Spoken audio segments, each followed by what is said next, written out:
You finally broke up, but now they're texting you late at night, liking your posts, saying they miss you, yet never actually making any effort to work things out or come back.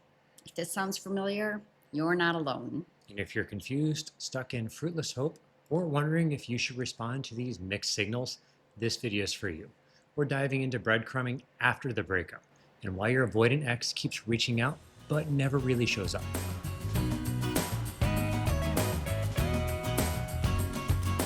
Hi, I'm Tehrina. And I'm Joel. We're licensed therapists, and this is part 2 of our 5-part series, Healing from Unavailable Love. In part 1, we explored breadcrumbing within relationships, how anxious attachers can get stuck chasing emotional crumbs that feel like connection, but really aren't. Today, we're unpacking what happens when the breadcrumbing continues after the relationship ends. So, what does post-breakup breadcrumbing actually look like? It's those late night texts saying, thinking of you, or even worse, just, hey, as one of my clients has frustratingly shared, but they don't lead to any real conversation. It's liking your Instagram stories, but not responding when you message them directly. It's the hope you're doing okay messages that feel caring but don't actually invite connection. It might be vague apologies. I know I hurt you. I'm sorry. Without any acknowledgement of specific behaviors or commitment to change, or random messages about memories you shared, songs that remind them of you, or asking how you're doing during significant dates like your birthday or holidays. And here's what makes this so emotionally devastating. These breadcrumbs often feel like hope. Your brain interprets any contact as maybe they're ready to work on things now, or maybe they realize what they lost. But the reality is, if they wanted to be with you, they would be. Breadcrumbs are not the same as genuine attempts at reconciliation. What we're talking about today is different from someone genuinely trying to repair the relationship. Real repair involves acknowledging specific harmful behaviors, taking responsibility, demonstrating sustained change over time, and having honest conversations about what went wrong and how to move forward. Breadcrumbing offers none of that. It's contact without commitment, nostalgia without growth. So, why do dismissive avoidants reach out after a breakup if they're not ready to actually work on the relationship? Well, first, they may be experiencing loneliness or nostalgia, but without the willingness to face the vulnerability and emotional work that real intimacy requires. Breakups are hard for everyone, even avoidants. They may miss the companionship, the routine, or the positive aspects of the relationship. But missing someone and being ready to do the emotional work of partnership are very different things. They can simultaneously miss you and still not be capable of showing up consistently in a relationship. Often, they want reassurance that you still care about them. Getting a response from you, even just acknowledging their text, confirms that they still matter to you, which soothes their own attachment wounds without requiring them to offer anything substantial in return. One of my clients went through a particularly painful breakup, and their ex would text them every few weeks with something like, saw this and thought of you, along with a photo of a place they'd been together. It felt romantic and meaningful, but when my client would respond warmly, hoping it meant their ex wanted to reconnect, they'd disappear again for weeks. There's also often a lack of awareness about the emotional impact their breadcrumbs have on you, because avoidants tend to compartmentalize their emotions and move on more quickly from relationship loss. They may not realize that their sporadic contact is keeping your healing process stalled. And sometimes the brutal truth is that it's about keeping their options open. They may not want to be with you right now, but they also don't want to completely lose access to you in case they change their mind later. It's a way of maintaining connection without commitment, which is exactly the pattern that probably showed up in your relationship too. If you have anxious attachment, post-breakup breadcrumbing can feel like emotional torture. Every text, every like on social media, every casual "how are you" message reignites hope that maybe this time will be different. Your attachment system, which is already activated by the loss of the relationship, interprets any contact as a potential sign of reconciliation. And this keeps your nervous system in a state of hypervigilance, constantly scanning their behavior for signs of whether they might come back. And you start reading into everything. That heart emoji they sent, Does it mean they love you? They viewed your story within minutes of you posting it. Are they checking up on you because they miss you? They texted you, hope you're well, on a random Tuesday. Is this their way of testing the waters before getting back together? My client spent months analyzing every tiny interaction with their ex, convinced they could decode their ex's true feelings from these breadcrumbs. What they weren't ready to realize is that they were really just driving themselves bananas trying to find meaning in behavior that was probably just impulsive and thoughtless on their ex's part. And this constant analysis and hope keeps the emotional wound open.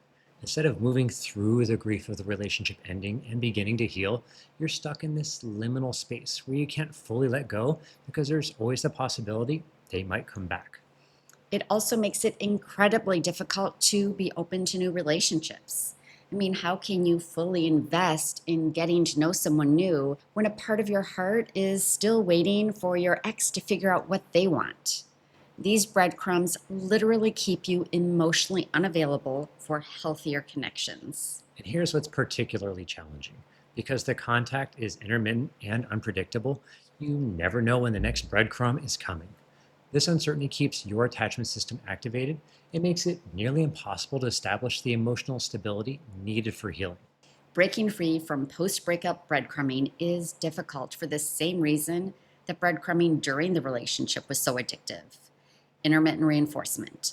Your brain is still getting occasional hits of dopamine when they reach out, which maintains the neural pathways associated with attachment to them. The trauma bond that forms during the relationship doesn't magically disappear when you break up. If anything, the cycle of hope and disappointment that breadcrumbing creates can actually strengthen that trauma bond, making it even harder to let go. There's also something called extinction bursts in psychology. When a behavior that used to be rewarded stops being rewarded, it often increases in intensity before it finally stops. So when you first start not responding to their breadcrumbs, they might actually reach out more frequently or with more emotional intensity, which can make it even harder to maintain your boundaries. And let's be honest about the deeper attachment wounds this triggers. If you experienced inconsistent caregiving as a child, these breadcrumbs can feel familiar, like love mixed with unavailability. Your nervous system might actually interpret this pattern as normal, even though it's painful. I had to work with my client to recognize that part of them that was comfortable with breadcrumbs because it felt like the kind of love they knew growing up. Unpredictable, requiring them to work for it, and never quite enough to feel secure. Breaking free meant not just letting go of their ex, but healing the part of themselves that thought uncertain love was better than no love at all. Your brain also associates this person with both emotional safety and emotional danger, which creates what is called an approach avoidance conflict. Part of you wants to respond because they represent comfort and familiarity, while another part knows that engaging will likely lead to more pain. So, how do you break free from this cycle? First, you need to get honest about what these breadcrumbs actually represent. They're not love, they're convenience, and they're not signs that your ex is ready to change. They're signs that they want to maintain access to your emotional energy without offering anything real in return. Setting a no contact boundary is often the most effective approach if logistically possible. This means blocking their number, unfollowing them on social media, and not responding to any attempts at contact. Yes, this feels harsh, especially if part of you still hopes for reconciliation, but no contact creates the space your nervous system needs to begin healing. And if you have children together or other circumstances that require some contact, use what we call low contact or business only communication. This means responding only to logistics about children, shared property, or other practical matters. Don't engage with emotional content, nostalgic messages, or anything that isn't directly related to necessary business. There are apps designed just for this kind of purpose, like Our Family Wizard. And when you do receive a breadcrumb, ask yourself this reality check question. Is this person showing genuine change and accountability, or are they just stirring up emotion? Real change involves therapy, sustained behavioral shifts, specific acknowledgement of harmful patterns, and concrete steps towards growth. Breadcrumbs offer none of that. And use your support system intentionally. When you get that late night text and you're tempted to respond, Call a friend first. Share the message with someone who cares about your well-being and can remind you of why you broke up in the first place. Sometimes we need external perspective when our attachment system is activated.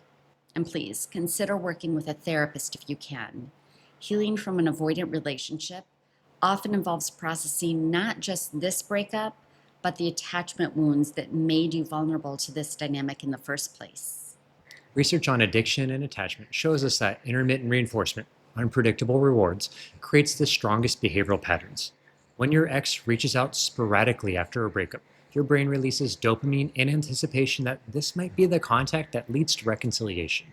This neurochemical response is similar to what happens with gambling or substance use disorders. Dr. Helen Fisher's research on love and attachment using brain imaging shows that when we're separated from someone we're attached to, our brains show activity in the same regions associated with physical pain and drug withdrawal. This is why breakups literally hurt, and why any contact from your ex can feel like relief from that pain. And studies on trauma bonding reveal that the cycle of stress and relief, which breadcrumbing perpetuates, actually strengthens neural pathways associated with attachment to the source of both the stress and the relief. This is why breadcrumbs can make it harder to get over someone, not easier. Dr. Sue Johnston's research on attachment also shows us that anxiously attached individuals have heightened activity in brain regions associated with threat detection and emotional processing. This means that when your avoidant ex sends mixed signals, your nervous system interprets this as both a potential threat to your emotional safety and a possible opportunity for reconnection.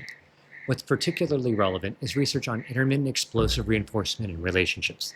Studies show that when someone receives unpredictable, positive attention after periods of neglect or mistreatment, it creates stronger attachment than consistent positive attention would.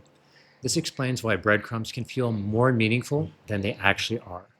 The good news is that research on neuroplasticity shows us that these neural pathways can change.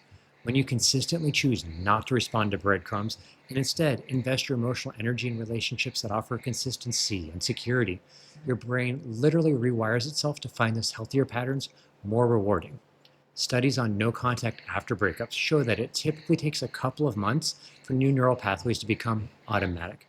That means that if you can maintain your boundaries for roughly 2 months, responding to breadcrumbs will become genuinely easier because your brain will have started forming new patterns. So let's get to the heart of it. If your ex is breadcrumbing you after the breakup, it's not because they've realized that you're the one and are working up the courage to come back. It's because they want to maintain connection without commitment. The exact same pattern that probably characterized your entire relationship. Breadcrumbing is not closure, it's delay. It's not love, it's convenience. And it's not hope. It's a way of keeping you emotionally unavailable for the genuine love and consistency that you deserve. The harsh truth is that if someone wanted to be with you and was ready to do the work that healthy relationships require, they wouldn't be sending you sporadic texts with no follow through.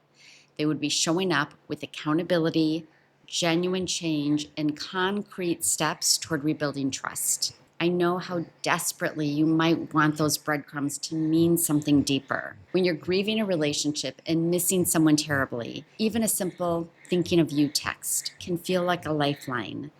But please hear this. You are not responsible for making sense of their mixed signals or for staying available while they figure out what they want. Every moment you spend analyzing their breadcrumbs, hoping they mean more than they do, or keeping yourself emotionally available just in case, is time and energy you're not investing in your own healing and growth. You deserve consistency, not confusion. You deserve someone who chooses you clearly and shows up reliably, not someone who keeps you as a backup option while they explore other possibilities or work through their attachment issues.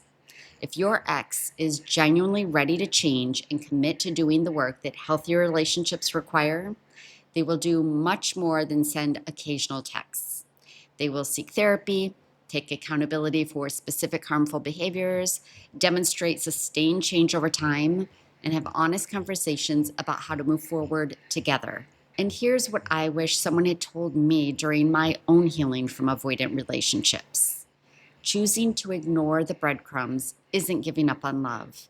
It's refusing to accept scraps when you deserve a full, nourishing relationship. It's honoring your own worth and creating space for someone who can love you consistently and securely. The most radical thing you can do is to stop making yourself available for people who aren't making themselves available for you. Stop responding to mixed signals and start investing in relationships, romantic and otherwise, that offer clarity, consistency, and genuine care. Your healing journey doesn't begin when your ex finally gives you closure or stops reaching out.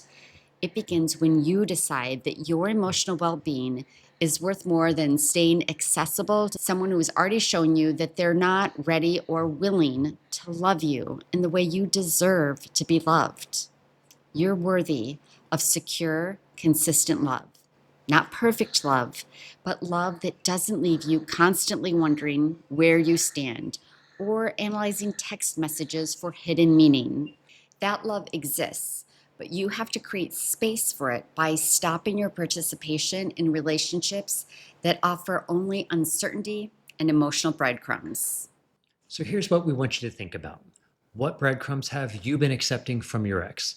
And what would it feel like to believe you deserve more than mixed signals and sporadic contact? Take our free boundaries and attachment styles quiz to understand your attachment patterns and get personalized strategies for protecting your emotional well being. It's linked in the description. If you haven't seen our video on breadcrumbing during relationships, we'll link it here, because sometimes understanding these patterns can help you recognize them earlier and protect yourself from getting caught in these cycles. In part 3 of this series, we'll explore how to tell the difference between real change and more empty promises. If you've been wondering whether your avoidant ex or partner is actually doing the work or just saying what you want to hear, don't miss the next video. Your time is valuable. Thank you for sharing some of it with us today. If you found this helpful, give it a like, and if you know someone stuck in this pattern, please share this video. It might offer the clarity they need. Subscribe and take care of your heart. And remember, you're not alone. We're all in this Together.